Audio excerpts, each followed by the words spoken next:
میں honourable bench کو بتاؤں گا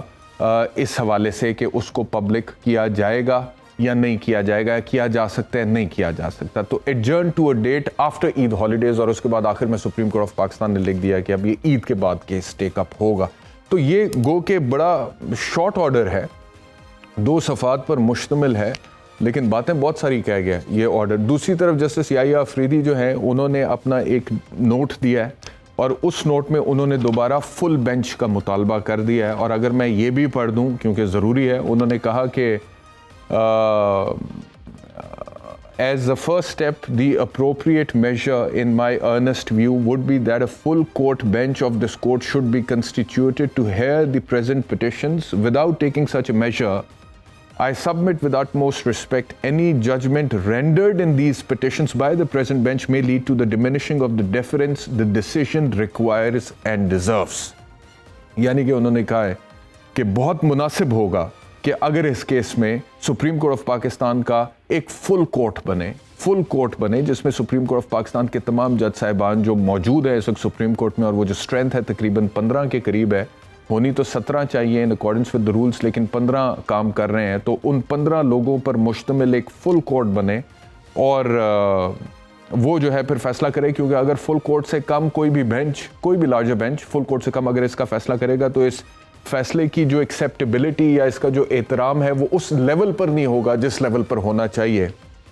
It is therefore most earnestly urged that the Honorable Chief Justice of Pakistan may consider the reconstitution of the present bench and refer the present petitioners to a full court bench. تو یہ کہہ دیا ہے جی justice یحییٰ افریدی صاحب نے, انہوں نے request کر دی ہے چیف جسٹس آف پاکستان سے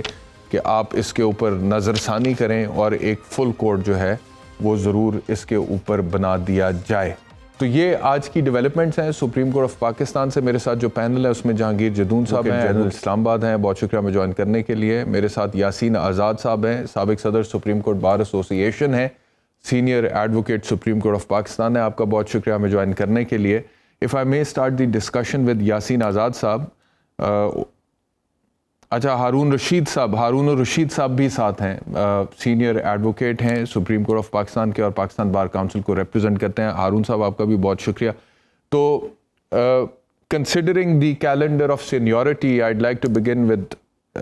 Yasin Azad sahab. Yasin Azad sahab, what do you have to say about it sir? یہ جو 2 پیج کا آرڈر ہے میں نے اس کی ایک خلاصہ بیان کر دیا ہے, اور جو نوٹ ہے جسٹس یحییٰ افریدی کا وہ بھی بیان کر دیا ہے, تو کیا کہیے گا سر؟ سر سب سے پہلی بات یہ ہے کہ جہاں تک فل کورٹ کے مطالبے کا تعلق ہے جی, شروع سے پاکستان بار کونسل ہے یا جو دوسری وکلا برادری ہے ان کا ڈیمانڈ یہی تھا کہ بعض جو آئینی معاملات ہیں ان کو فل کورٹ میں لے جائیں, تاکہ فل کورٹ اگر کوئی فیصلہ کرتا ہے تو دوسروں کو اس بات کا موقع نہیں دیا جائے گا کہ وہ کہہ سکیں کہ بھائی یہ معاملہ صحیح نہیں ہوا یا لائک مائنڈڈ بینچ نے فیصلہ کیا, یہ اس طرح کے جملے نہیں آئیں گے. بہرحال یہ معاملہ جو ہے آپ کے سامنے ہے, جس طرح آپ نے یہ کہا اس میں میرا کہنا یہ ہے کہ آنریبل سپریم کورٹ نے جب 9 رکنی بینچ کنسٹیٹیوٹ کی, 9 کے بعد آنریبل 2 سینئر پیونی جج یعنی جسٹس فیض عیسیٰ صاحب اور طارق مسعود صاحب نے بینچ کے اندر یہ کہہ کے منع کر دیا کہ بہتر یہی ہے کہ پہلے جو سپریم کورٹ پروسیجر ایکٹ ہے جی, اس کا فیصلہ کر لیں, کیونکہ اس کے مطابق بینچ کنسٹیٹیوٹ کرنے کا رائٹ جو ہے آنریبل چیف جسٹس اور 2 سینئر ججز کو دیا گیا. تو انہوں نے کہا اگر آپ اس طرح فیصلہ کریں گے, کل اگر اس ایکٹ کو مینٹین کیا جاتا ہے تو میرے نزدیک جتنے بھی فل کورٹ بنتی ہیں یا بنچز آنریبل چیف جسٹس بناتے ہیں ان کے فیصلے بھی غلط ہوں گے, اور بینچ بھی جو کنسٹیٹیوٹ کرتے ہیں وہ بھی غلط ہوگا. جی, تو میرے خیال میں مجھے یوں لگتا ہے کہ جب 9 رکنی بینچ بنائی گئی تو کیا یہ ممکن نہیں تھا کہ 9 رکنی بینچ بنانے سے پہلے 2 سینئر ججز جنہوں نے بعد میں یہ اعتراض کیا, آنریبل چیف جسٹس صاحب ان سے مشاورت کر لیتے اور وہ کہتے کہ ہم بینچ کنسٹیٹیوٹ کر رہے ہیں, آپ اس بینچ میں ممبر بننے کے لیے تیار ہیں یا نہیں ہیں. تو بجائے اس کے کہ فل کورٹ لگانے کے بعد ان 2 ججز کا واپس جانا اس بات کی نشاندہی کرتا تھا, کہ آنریبل سپریم کورٹ کے ججز کے درمیان جو اختلاف ہے وہ اپنی جگہ پہ برقرار ہے، اس میں کسی قسم کی کوئی کمی نہیں آئی۔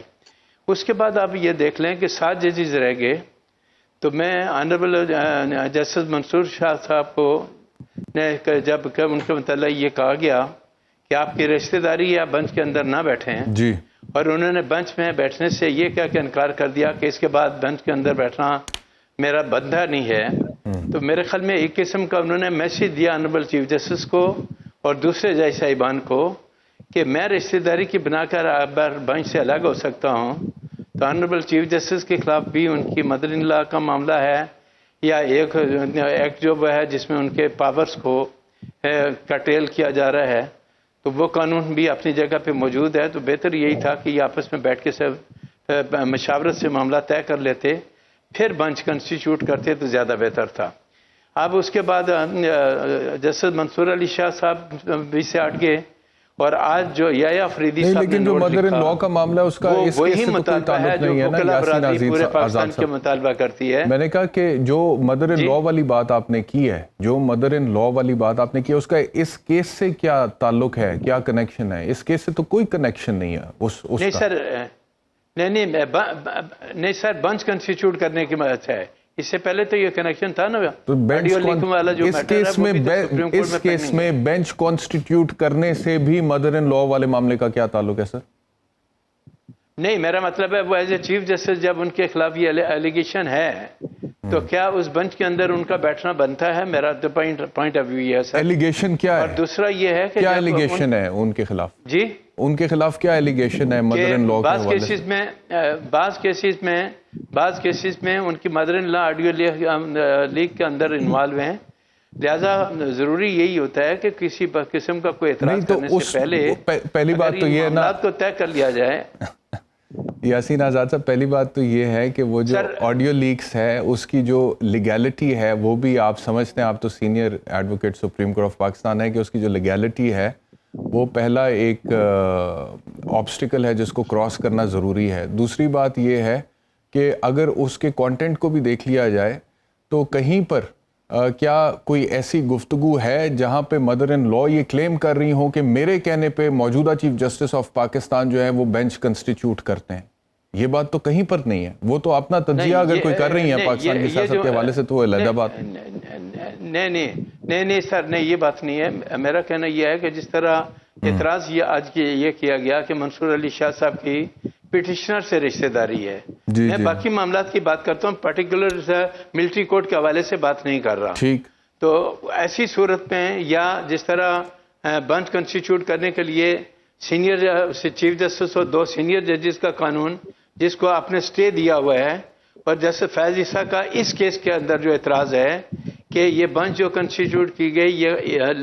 قانونی نہیں ہوگی، کل کوئی فیصلہ آتا ہے تو بے غلط ہو جائے گا، اور ان 2 سینئر ججز نے بنچ کے اندر بیٹھنے سے انکار کر دیا۔ جی تو سر، میرا کہنا یہ ہے کہ یہ پہلے اگر مشاورت کر کے آپس میں طے کر لیتے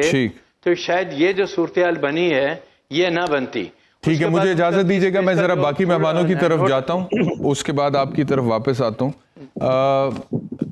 جہانگیر جدون صاحب، یہ فرمائے گا کہ یہ فل کورٹ کی استدعا جو ہے یہ پہلے بھی کئی دفعہ سامنے آ چکی ہے، اور یہ جو موجودہ کیسز ہیں اس میں جو پٹیشنرز ہیں ان کی طرف سے بھی یہ کہا گیا تھا کہ فل کورٹ ہو تو اچھا ہے، اور مجھے یاد پڑتا ہے کہ جو پہلے 21ویں ترمیم ہوئی تھی فوجی عدالتوں کے قیام کی خاطر، آئینی ترمیم، اور اس کے بعد پھر فوجی عدالتیں بنی تھی 2015 میں، تو جو 21ویں ترمیم کا کیس تھا سپریم کورٹ آف پاکستان میں، اس میں بھی فل کورٹ ہی بنا تھا، اور اس وقت 17 جج صاحبان تھے سپریم کورٹ میں، تو 17 جج صاحبان بیٹھے تھے اور انہوں نے کیس کو سنا تھا، اور چیف جسٹس ناصر الملک تھے اور وہ اس کو ہیڈ کر رہے تھے، اور 11 ججوں نے فوجی عدالتوں کے قیام کے حق میں فیصلہ دیا تھا، 6 نے مخالفت کی تھی، کہ 6 نے کہا تھا کہ فوجی عدالتوں کا قیام آئینی ترمیم کے باوجود نہیں ہو سکتا، اس کی مخالفت کی تھی انہوں نے۔ وہ کون کون تھے؟ اس میں ایک تو جسٹس جواد اس خواجہ تھے جو ابھی ایک پٹیشنر بھی ہیں موجودہ کیسز میں، پھر جسٹس اعجاز افضل تھے، جسٹس اعجاز چودھری تھے، جسٹس دوست محمد خان تھے، اور جسٹس قاضی فائز عیسیٰ تھے۔ تو جسٹس قاضی فائز عیسیٰ کا ایک تو فیصلہ ہے ماضی میں، وہ جو 21ویں آئینی ترمیم ہے جس میں انہوں نے فوجی عدالتوں کی مخالفت کی ہے، گو کہ ابھی تو وہ اس بینچ سے اٹھے اور یہ کہہ کے اٹھے کہ اس وجہ سے نہیں کہ کیس نہیں سننا چاہتا بلکہ اس بینچ کو بینچ تسلیم نہیں کرتا۔ ان حالات میں اب سوال آپ سے یہ ہے کہ آئیڈیلسٹکلی سپیکنگ فل کورٹ ہونا چاہیے، میں بھی کہتا ہوں کہ فل کورٹ ہونا چاہیے، لیکن اگر نہیں ہو پاتا تو کیا ایک larger bench of the supreme court ہے وہ کوئی بھی فیصلہ سنا دے، اس طرف سنا دے یا اس طرف سنا دے، کیا اس فیصلے کی لیگیلٹی اور اس کی ویلیڈیٹی زیرو ہو جاتی ہے اگر فل کورٹ نہیں ہے؟ کیونکہ ویسے بھی فل بینچز تو ہوتے ہیں اپنا، اور لارجر بینچز بھی ہوتے ہیں جو فیصلے سناتے ہیں۔ بسم اللہ الرحمن الرحیم۔ نہیں دیکھیں، آپ سب سے بڑی بات یہ کہ سپریم کورٹ کی جو بھی ججمنٹ آتی ہے، جو بھی آرڈر ہوتا ہے، وہ انہوں نے خود اس نے کہا ہے کہ ہمارے پاس کوئی چھڑی تو نہیں ہوتی، ہم اپنے آرڈر کو امپلیمنٹ کرائیں۔ اس میں جو پبلک کا ٹرسٹ اور کانفیڈنس آف دا پیپل ہے وہی انڈورس کرتی ہے ججمنٹ آف سپریم کورٹ۔ کوئی بھی کورٹ ہو، ظاہر ہے اس کے پاس کوئی نہیں ہوتا انفورسمنٹ کے لیے، کوئی ایسا تو نہیں ہوتا کہ وہ بالکل ایک اسٹک ہو کہ وہ کہیں جی انفورس نہیں کریں گے تو آپ کو جیل میں ڈال دیں گے، مطلب اپیرنٹلی۔ تو سب سے بڑی جو لارجر بیس ہے آل اوور دا ورلڈ وہی ہوتی ہے کہ confidence of the people and public trust جو ہے وہ آپ کی کورٹ کی جو ججمنٹ آتی ہے آرڈر انڈورس کرتا ہے۔ اب اس میں یوں ہی بینچ بنتا ہے تو ود ان دا کورٹ جو ہے یہ میسج جاتا ہے نا، یہ تھوڑا سا پبلکلی ٹھیک نہیں ہوتا کہ جج جو اپنے جج ہیں بینچ کے اندر وہ خود اعتراض کر دیتے ہیں کہ جی اس طرح کوئی ہمارے ساتھ کنسلٹیشن کی گئی۔ ایک دیکھیں نا، بہت بڑا میٹر ہے، تو اس میں کیا فرق پڑتا تھا کہ اگر وہ دو سینئر جج ہیں سب مشاورت کر لیتے اور کہتے جی میں نے ان سے مشاورت کی ہے، تو اگر ووٹ چاہتے تو پھر تھوڑا سا ڈائیورٹ ہوتا کچھ۔ تو انہوں نے کہا جی ہمیں تو 8 سوری ایک اور چیز کی وضاحت کرتے ہیں ہمارے ویورز کے لیے یہاں پہ، اگر chief justice, sitting chief justice مشاورت کریں سینئر موسٹ ججز سے انکلوڈنگ دا پیونے جج، اور مشاورت کے باوجود دونوں کی رائے میں اختلاف ہو، تو کس کی رائے پریویل کرے گی، چیف جسٹس کی یا پیونے جج کی؟ یہ obviously چیف جسٹس کی، اس میں there is no second opinion that کہ وہ تو چیف جسٹس کی رائے کریں گے، لیکن دیکھیں کہ کنسلٹیشن کا پروسیس تو ہو نا، کنسلٹیشن کا پروسیس دیکھیں، chief justice of Supreme Court of Pakistan, اس پہ تو کوئی وہ نہیں ہے۔ لیکن اب اس میں جو یہ افریدی نے اپنا نوٹ لکھا ہے، اس نے کیٹیگری کے لکھا ہے کہ میں جو قاضی فیصل نے اپنا نوٹ لکھا ہے یا اس کا وہ نہیں بیٹھے تو میں اس کو فلی انڈورس نہیں کرتا۔ آپ نے پڑھا ہے نا وہاں اوپر لکھا ہوا ہے جی میں کہ ان کے ویوز کو میں انڈورس نہیں کرتا، لیکن اس نے لکھا ہے کہ اگر فل کورٹ ہو جاتی تو اس سے زیادہ بہتر ہوتا۔ اس کی ریزن یہ تھی، جس طرح ابھی آپ نے کہا ہے کہ جو راولپنڈی جو بار ایسوسیشن کا کیس ہے PLD 2015 سپریم کورٹ پیج 401، تو اس میں واقعی 17 ججز تھے، ان کی میں ڈفرینٹ بھی آیا، اور وہ اس ججمنٹ کے ہوتے ہوئے پھر اگر 6 ممبر بینچ ہے تو وہ اس کو اوور رول تو نہیں کر سکتا، اور اس کے اندر جو 2D کا جو آرمی ایکٹ کا سیکشن تھا وہ بھی انڈر ڈسکشن رہا ہے۔ تو یہ افریدی صاحب نے بینچ کے اندر ہی کہا تھا کہ اس کو آپ مد نظر رکھیں کہ اس میں اتنے ججوں نے فیصلہ آلریڈی دیا ہوا ہے۔ تو اب ہم کیونکہ اس جو یہ پٹیشن ہے ان کے اندر وائریز آف سیکشن 2D کو بھی چیلنج کیا گیا ہے کہ یہ اگینسٹ دا کانسٹیٹیوشن ہے، الٹرا وائریز ڈکلیئر کریں۔ تو انہوں نے کہا آپ اس چیز کو مد نظر رکھیں کہ آلریڈی ایک لارجر بینچ جو ہے وہ اس پہ فیصلہ دے چکا ہے کہ یہ جو آرمی سیولین کا جو ٹرائل ہے وہ سرکمسٹانسز ڈفرنٹ ہو سکتے ہیں، لیکن ہو سکتا ہے ملٹری کورٹ کے اندر۔ تو اب اس میں دیکھیں یہ اس بینچ نے بھی کوئی فل فورس اسٹے نہیں دیا کہ آپ جو پروسیجر ہے اس کو، باقی تو دیکھیں نا آپ پریکٹس اینڈ پروسیجر ایکٹ آیا تو وہ بھی ایکٹ بنا نہیں تھا تو سپریم کورٹ نے اسٹے دے دیا، وہ تو بھی مطلب پائپ لائن میں تھا، ایکٹ نوٹیفائی نہیں ہوا، گزٹ نوٹیفیکیشن ہی نہیں ہوا، تو اس کو سپریم کورٹ نے جو ہے وہ اسٹے دے دیے۔ تو اس کیس میں آگے چل رہا ہے، تو اس میں دیکھیں نا کنفلکٹنگ ججمنٹ کو اوائڈ کرنے کے لیے یا ڈفرینس آف اوپینین کے لیے یہ ضروری تھا کہ اگر کوئی پہلے تو فل کورٹ بنتی، اگر فل کورٹ چلیں چھٹیاں ہو گئی، جج اویلیبل نہیں تھے یا جتنے میکسیمم یا 11 تھے تو بن جاتا تو زیادہ بہتر ہوتا، لیکن وہ تو نہیں ہوا، وہ نہیں ہو سکتا۔ تو اس میں جب بینچ ٹوٹتا ہے نا تو اس میں مطلب ایک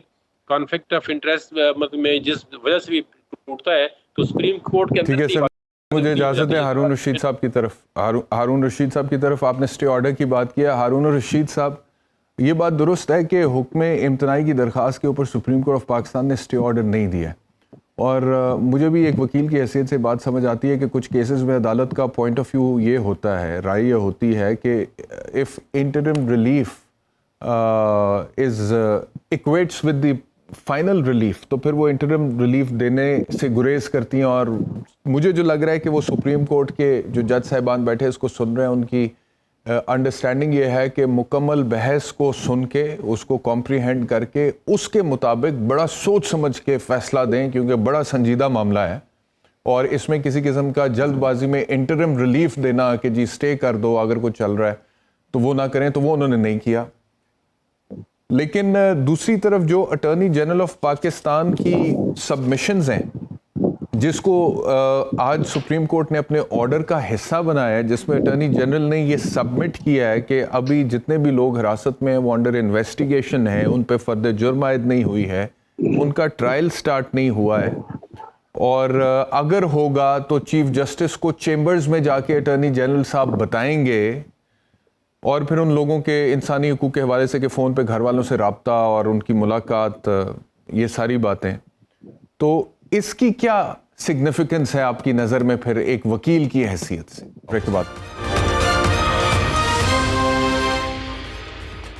welcome back to Sawalnama. Haroon ur Rashid sahab please continue کیجیے گا. جی اچھا، وہ جس طرح آپ نے جو اوپینین دی ہے کہ ججز صاحبان نے وہ انٹرم کوئی نہیں پاس کیا، میرے خیال میں وہ اسی نظریے سے پاس نہیں، الٹیمیٹ جو ہوگا وہ اس پہ افیکٹ کرے گا. تو یہی صورتحال ہے. جہاں تک بینچ کنسٹیٹیوشن کا معاملہ ہے تو قاضی فائز عیسیٰ صاحب نے تو پہلے بھی اسی پوائنٹ پہ ابھی تک کسی بینچ کا حصہ نہیں بن رہے. وہ کہتے ہیں کہ جب سے وہ ایکٹ پاس ہوا ہے اور ایکٹ میں چونکہ کنسلٹیشن ضروری ہے سینئر موسٹ 2 ججز کی اور چیف جسٹس صاحب کی، تو اس میں چونکہ کنسلٹیشن کوئی نہیں ہو رہی، اس لیے وہ بینچ کسی بھی بینچ میں بھی نہیں بیٹھ. نہیں، میرا سوال آپ سے وہ تھا، سوال اٹارنی جنرل نے جو سبمیشنز دی ہیں سپریم کورٹ کو، جو سپریم کورٹ نے اپنے آرڈر کا حصہ بنا دیا، جو میں نے انٹرو میں پڑھ کے سنائی ہے کہ جس میں انہوں نے کہا کہ کوئی ٹرائل نہیں ہو رہا، اور کل D G I S P R کی جو پریس ٹاک تھی اس میں انہوں نے کہا کہ ٹرائل ہو رہا ہے اور جاری رہے گا، اور دوسری طرف اٹارنی جنرل سپریم کورٹ میں کہتے ہیں کہ کوئی ٹرائل نہیں ہو رہا، انویسٹیگیشن سٹیج پہ، اگر ٹرائل ہوگا تو آرمی رولز 1954 کے جو ہیں اس کے تحت وہ پروسیکیوشن ایویڈنس کی کاپی سپلائی کی جاتی ہیں اور وہ سارا کام کیا جائے گا اور چیف جسٹس کو پرائز کریں گے. اس کی کیا قانونی طور پہ اہمیت ہے پھر جو اٹارنی جنرل نے سبمٹ کیا سپریم کورٹ میں آج؟ یہ سوال ہے. دیکھیں، اٹارنی جنرل صاحب کی اپنی کوئی انفارمیشن ہوگی اور اس کے مطابق انہوں نے ایسا کیا ہوگا، لیکن جو D G I S P R نے جو پریس کانفرنس میں کہا ہے وہ تو یہی کہا ہے کہ ٹرائل ہو رہا ہے، اور اگر ٹرائل ہو رہا ہے تو پھر خیال میں یہ اٹارنی جنرل صاحب کی انفارمیشن جو ہے وہ ٹھیک نہیں ہے.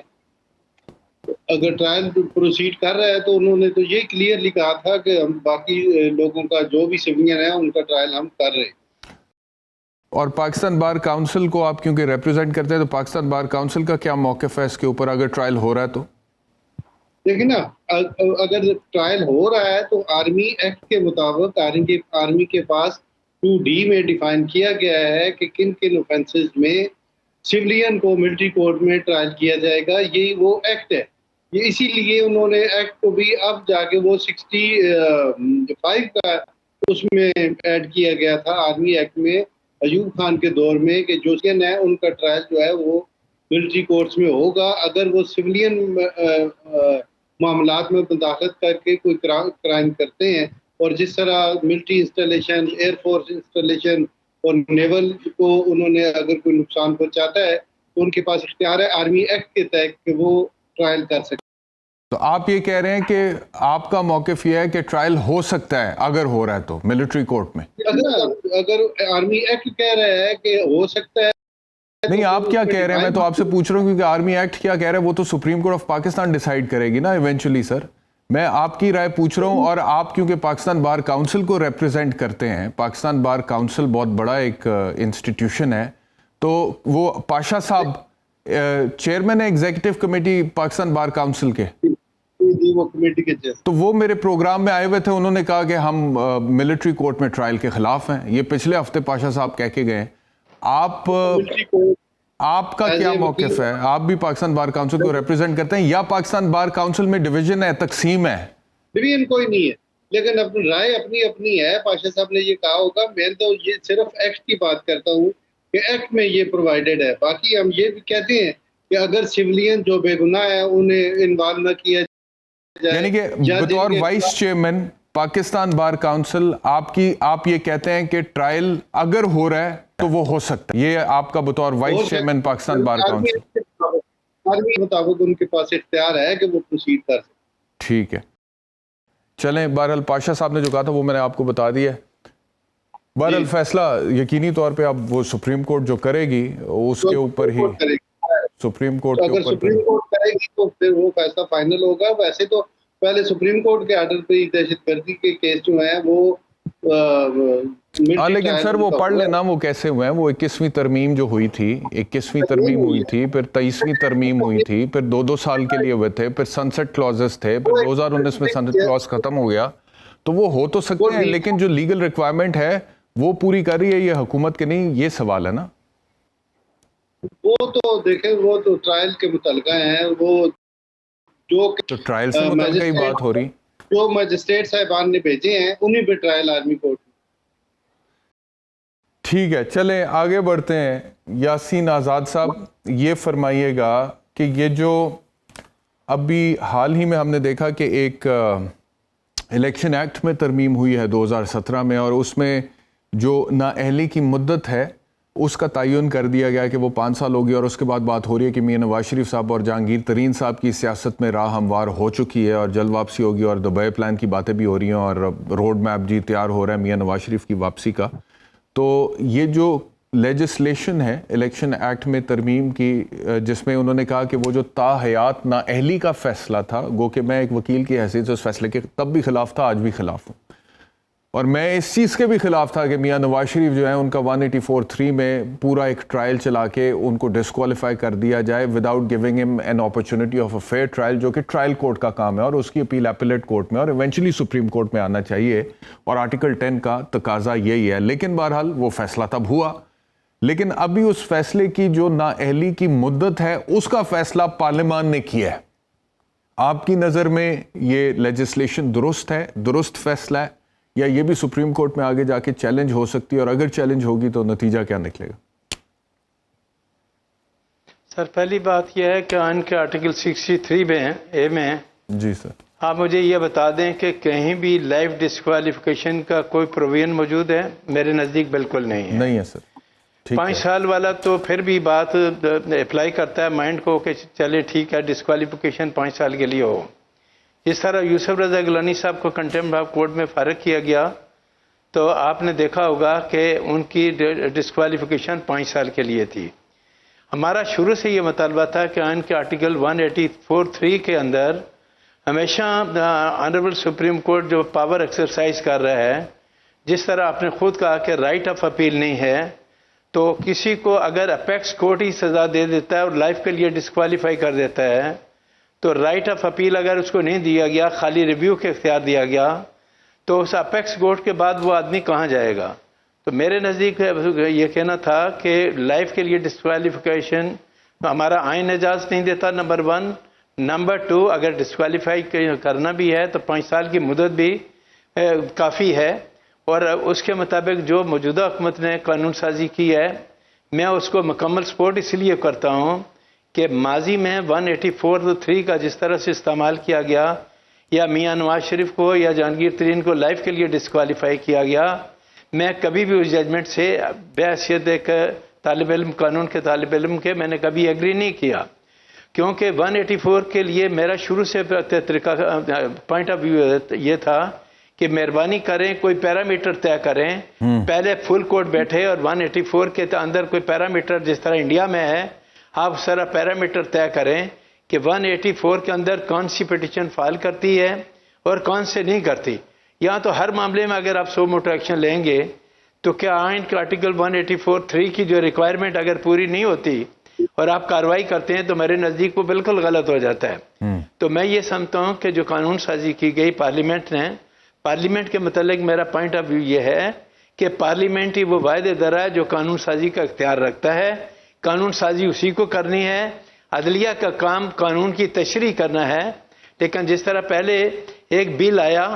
وہ قانون بنا ہی نہیں, اس کو سٹے دے دیا گیا.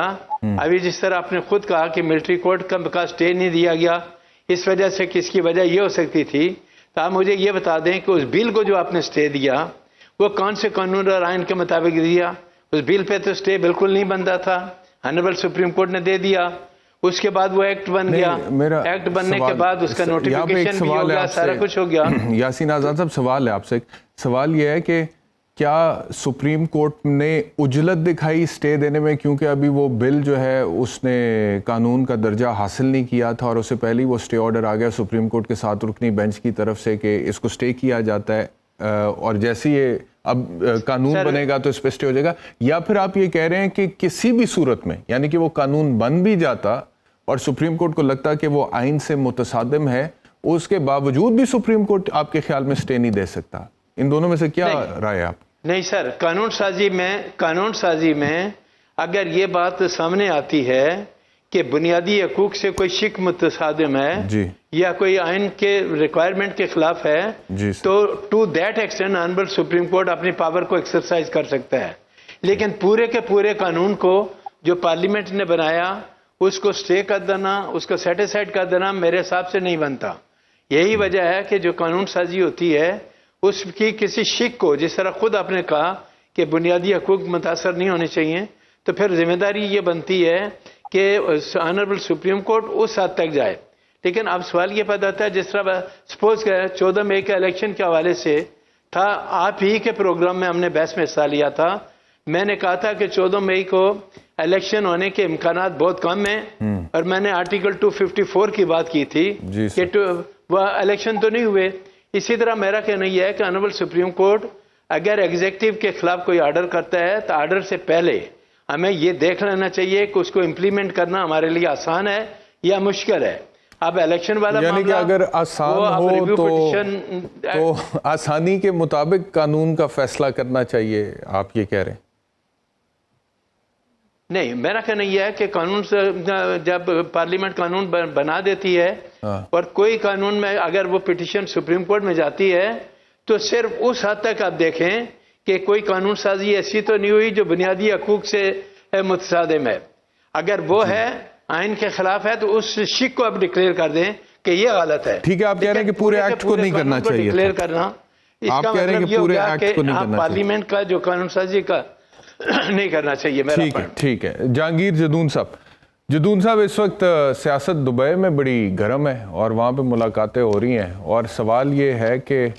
وہاں پہ بات کیا ہو رہی ہے؟ کیا بات پاکستان میں جو مسائل ہیں اس کی ہو رہی ہے؟ بات کوئی وہ دبئی پلان کی باز گشت ہے کہ جی پاکستان پیپلز پارٹی اور پاکستان مسلم لیگ نواز کیا چاہتے ہیں انتخابات کے حوالے سے، کہ کب ہوں انتخابات؟ ایک خبر یہ بھی ہے کہ پیپلز پارٹی چاہتی ہے کہ وقت پہ ہو جائے، یعنی کہ اکتوبر یا نومبر میں، لیکن پی ایم ایل این چاہتی ہے کہ تھوڑی تاخیر کے ساتھ ہوں۔ لیکن ایک خبر یہ بھی ہے کہ یہ جو لیجسلیشن ہوئی ہے الیکشن ایکٹ 2017 میں، جس میں نااہلی کی مدت کا تعین کر دیا گیا ہے 5 سال تک، اس کے بعد میاں نواز شریف کی واپسی کی سیاست میں واپسی کی راہ ہموار ہو چکی ہے، تو اس کا روڈ میپ بن رہا ہے کہ وہ واپسی ہوگی کیسے۔ تو سوال یہ ہے کہ میاں نواز شریف کی واپسی پر انہیں کن قانونی مسائل کا سامنا ہو سکتا ہے، گیون دا فیکٹ کہ ان کا اس وقت جو سٹیٹس ہے اور جو سزا انہیں ہوئی ہے، یا پھر ان کے آنے سے پہلے آپ وہ تمام مسائل حل کر دیں گے ان کے لیے، آپ اور اٹارنی جنرل آف پاکستان؟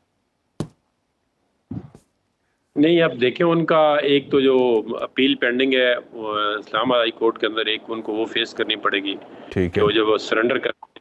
تو وہ اپیل جو ہے وہ اس کی ریسریکشن ہوگی، دوبارہ اپیل جو ہے اپلیکیشن دے کے بحال ہو جائے گی، تو اس کے بعد پھر اس کیس کا جو فیصلہ ہے وہ میرٹ پہ ہوگا۔ اور میرے خیال میں اس کیس کے اندر اتنی جان نہیں، میری پرسنل اوپینین، کیونکہ میں ایسوسیٹڈ رہا ہوں اس کیس کے ساتھ تھرو آؤٹ، کیونکہ 2 اس کے جو مریم اور کیپٹن سفتر ہیں وہ آلریڈی کوئٹل ہو چکے ہیں ان کی، تو اگر اس کیس کے اندر کوئی جان ہوتی تو ان کی کوئٹل نہ ہوتی، اس میں تو ان کا اب اپیل لگتی ہے تو ظاہر ہے میٹر ہائی کورٹ سنے گی، تو میری پرسنل رائے یہ ہے کہ اس میں ان کو بھی کوئٹل ہو جائے گی، کیونکہ اس کی بیس کیس کی اتنی کمزور ہے کہ اس پہ جو کنویکشن ہے وہ سٹینڈ نہیں کرے۔ لیکن جب وہ پاکستان واپس آئیں گے تو کیا انہیں سرنڈر کرنا پڑے گا؟ ڈیفینیٹلی وہ پروٹیکٹیو بیل لے کے سرنڈر کریں گے نا، اس کے بغیر وہ تو ایک ججمنٹ سٹینڈ کر رہی ہے، جب وہ آئیں گے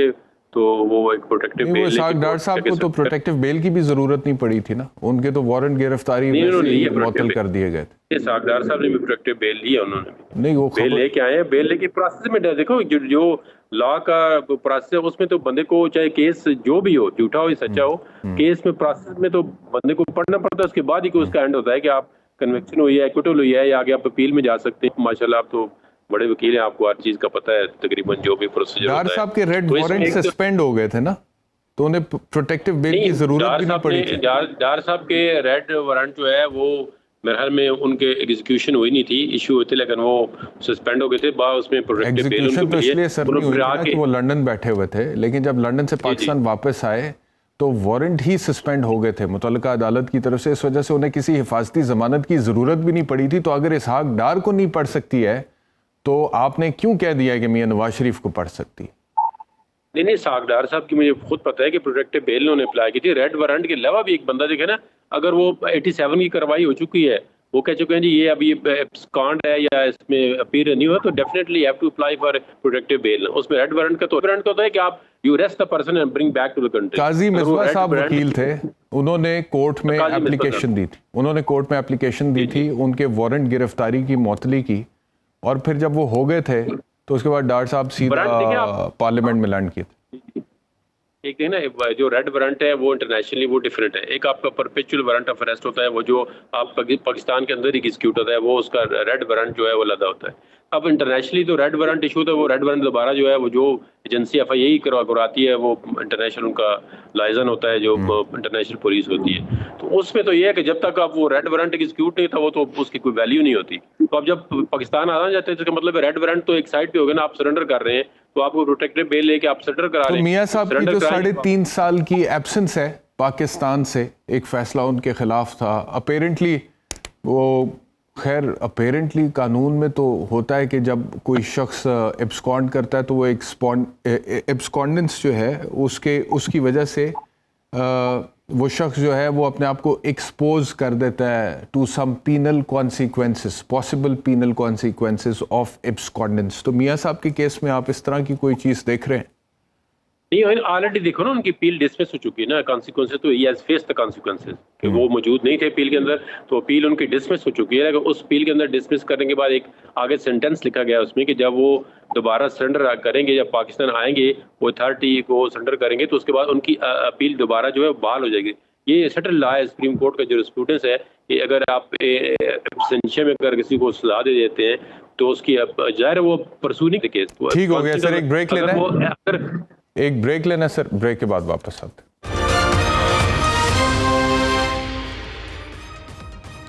ویلکم بیک ٹو سوال نامہ. ہارون الرشید صاحب یہ فرمائے گا کہ اگر پنجاب کی حکومت کی طرف آئیں جو کیئر ٹیکر سیٹ اپ ہے، تو اس نے ابھی حال ہی میں بجٹ بھی پریزنٹ کیا ہے، اس نے کوئی تنخواہوں میں اضافے کا اعلان بھی کیا اس بجٹ میں، انہوں نے پینشن میں اضافے کا اعلان بھی کیا اس بجٹ میں. تو ایک کیئر ٹیکر سیٹ اپ میں بجٹ کا پیش ہونا اور پھر اس بجٹ میں تنخواہوں میں اضافے کا اعلان ہونا، پینشنز میں اضافے کا اعلان ہونا اور دیگر جتنے معاملات پنجاب کی حکومت جو ہے وہ چلا رہی ہے، آپ کے خیال میں یہ آئینی و قانونی طور پر درست ہیں یا غلط ہیں؟ دیکھیں، اگر تو کیئر ٹیکر گورنمنٹ اس عرصے میں آ رہی ہے جہاں پہ بجٹ میں پیش ہونا ہے اور دوسری الیکشن بھی نہیں ہو رہے اور دوسری گورنمنٹ کے آنے کا کوئی جلدی یعنی کہ اس ٹائم میں آنے کا کوئی ہے بھی نہیں ہے، تو اس لیے اگر انہوں نے انتظامی معاملات کو تو چلانا ہی ہے اور وہ کیبنٹ ہے، اس کیبنٹ نے اپنا بجٹ دیا ہے کہ جو انہوں نے آگے اگلے سال کا یا پہلے جو ان کے پاس ریونیو ہے ان کا حساب کتاب بھی دینا تھا، تو وہ ان کے پاس کیونکہ گورنمنٹ نہیں ہے تو انہوں نے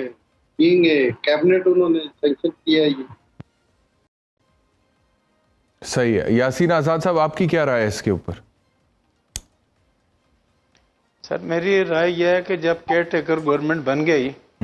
بننے کے بعد اگر 90 ڈیز کے اندر الیکشن نہیں ہوئے تو آئین میں اس بات کی کہیں نشاندہی نہیں کی گئی کہ اس کے بعد کیئر ٹیکر گورنمنٹ کی پوزیشن کیا ہوگی، بلکہ یہ طے کیا گیا کہ جب تک اس صوبے کے اندر الیکشن نہیں ہو جاتے اور الیکشن ہونے کے بعد ریپریزنٹیٹیو جو ہماری پارلیمنٹ کے وہ نہیں آ جاتے اور نئی حکومت نہیں بن جاتی، اس وقت تک کیئر ٹیکر گورنمنٹ کنٹینیو کرے گی. اب کیئر ٹیکر گورنمنٹ نے جو بجٹ دیا وہ ٹوٹل 4 مہینے کے لیے دیا، کوئی لمبے عرصے کے لیے نہیں دیا. 4 مہینے کا پیریڈ ظاہر ہے کہ اکتوبر میں جا کے اینڈ ہو جاتا ہے. تو اس ٹمپریری پیریڈ کے لیے پنجاب کی حکومت ہو یا کے پی کے کو، ان کے افیئر کو رن کرنے کے لیے آپ کے پاس اس کے علاوہ کوئی آپشن تھا نہیں. تو لاحمالہ ان دونوں صوبوں نے اس آپشن کو اڈاپٹ کیا، اور میں یہ سمجھتا ہوں کہ ایک ٹمپریری پیریڈ کے لیے ظاہر ہے کہ آپ کو سسٹم کو اگر چلانا ہے تو یہ بجٹ 4 مہینے کے لیے جو انہوں نے دیا بالکل صحیح دیا. اب سمپل یہ ہے کہ اگر گورنمنٹ جس طرح ہم کہتے ہیں کہ 90 ڈیز کے بعد کیئر ٹیکر کنٹینیو نہیں کر سکتی، تو اس چیز کو کسی نے کہیں چیلنج نہیں کیا. آپ ہی کے پروگرام میں نے یہ بات کہی تھی اور میں ریپیٹ کرتا ہوں. میں نے یہ کہا تھا کہ 90 ڈیز اب میں اگر الیکشن نہیں ہوتے تو آئین خاموش ہے. ایسی صورت میں کیئر ٹیکر گورنمنٹ کنٹینیو کرے گی اس وقت تک جب تک اس صوبے میں الیکشن نہیں ہو جاتا، نئی پارلیمنٹ کا وجود عمل میں نہیں آ جاتا. لیڈر آف ہاؤس کا الیکشن جب ہو جائے گا تو کیئر ٹیکر گورنمنٹ اپنے گھر کو چلی جائے گی. میں آج بھی اپنے اس موقع پہ قائم ہوں اور میں یہ سمجھتا ہوں ٹھیک ہے. میں چاہ رہا ہوں کہ جہانگیر جدون صاحب بھی آپ دونوں کی اس رائے پہ اپنی مہر ثبت کر دیں، اس کے بعد پھر میں کنکلوڈ کر دیتا ہوں پروگرام. جہانگیر جدون صاحب، یہ دیکھیں آرٹیکل 86 آف دا کانسٹیٹیوشن ہے، وہ کہتا ہے کہ اگر اسمبلی ڈیزالو ہو گئی ہیں